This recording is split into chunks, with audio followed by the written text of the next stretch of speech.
Давно очень работают сотрудники. Раньше были собрания, тренировки, повышение квалификации. Сейчас фирма развилась, и все на рельсах. Но никто больше не хочет собраний и тренировок. Как зарплата, все приходят, как тренировка, у всех дела. Менять всех сложно, очень долго работают, очень хорошие специалисты, но нужно развиваться дальше. Первое, что я вам хочу сказать. Люди не любят собрания. Но, тем не менее, общие собрания персонала, которые проводятся обычно раз в неделю, занимают там примерно 30 минут, и на которых мы информируем наших сотрудников, всех сотрудников компании о том, что в компании происходит.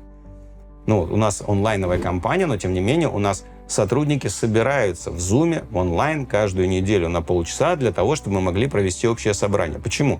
Потому что если мы его не проводим, то сотрудники со временем, они перестают вообще понимать, где они находятся, какие у компании приоритеты, с какими проблемами компания сталкивается и так далее. Знаете, они из какого-то коллектива, который работает на единую общую цель, стараются что-то достичь, они превращаются просто в кучу людей, каждый из которых профессионал, каждый чем-то занят, но настоящей вот этой синергии, коммуникации не происходит. Поэтому собрания действительно важны.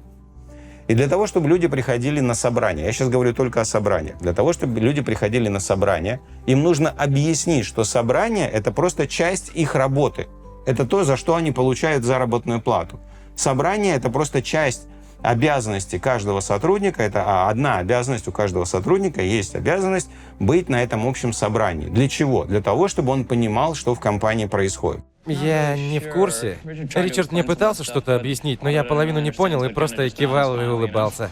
Вы делаете какую-то политику. Когда мы строим систему управления в компаниях наших клиентов, то есть там всегда внедряется такая политика, где написано, зачем это собрание нужно, по какому протоколу оно проходит, что на этом собрании будут рассказывать.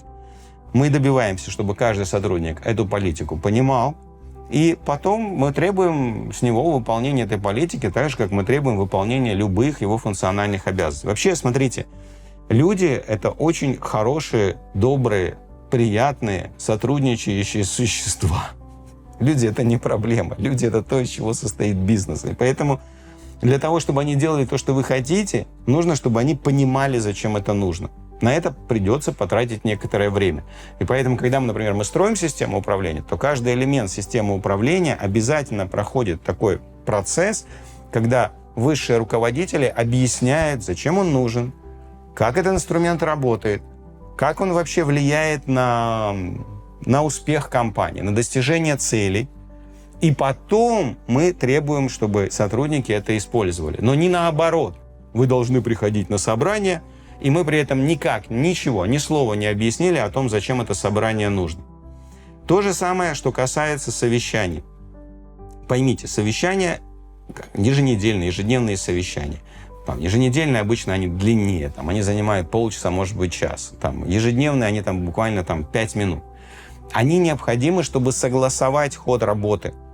И если руководитель проводит это совещание правильно, так что в результате этого совещания ход работ, приоритеты между сотрудниками согласовываются, они договариваются, как они будут сотрудничать, они согласовывают свои планы, то эти совещания, очевидно, полезны. И сотрудники на них будут ходить.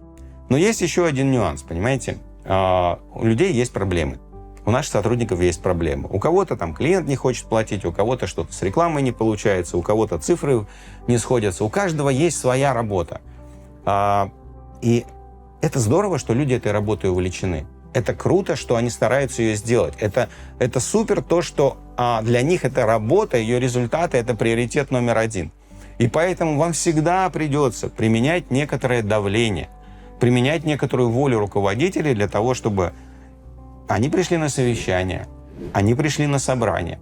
В этом нет ничего противоестественного. То есть, когда вы управляете автомобилем, вы ведете автомобиль, вы крутите баранку, вам приходится прикладывать некоторые усилия для того, чтобы повернуть баранку. Вам приходится прикладывать некоторые усилия для того, чтобы нажимать кнопочки и так далее. Если вы руководитель, то ваш объект управления — это люди. И вам придется всю жизнь, если вы руководитель, прикладывать некоторые усилия для того, чтобы эти люди, они выполняли определенные вещи. И в отличие от машин или роботов, понимаете, машину или робот вы запрограммировали, она устроена определенным образом, и она сама по себе работает всегда одинаково.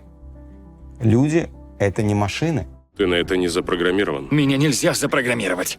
Я человек. У людей есть эмоции, они расстраиваются, они отвлекаются, они забывают, у них происходят разные абсолютно вещи.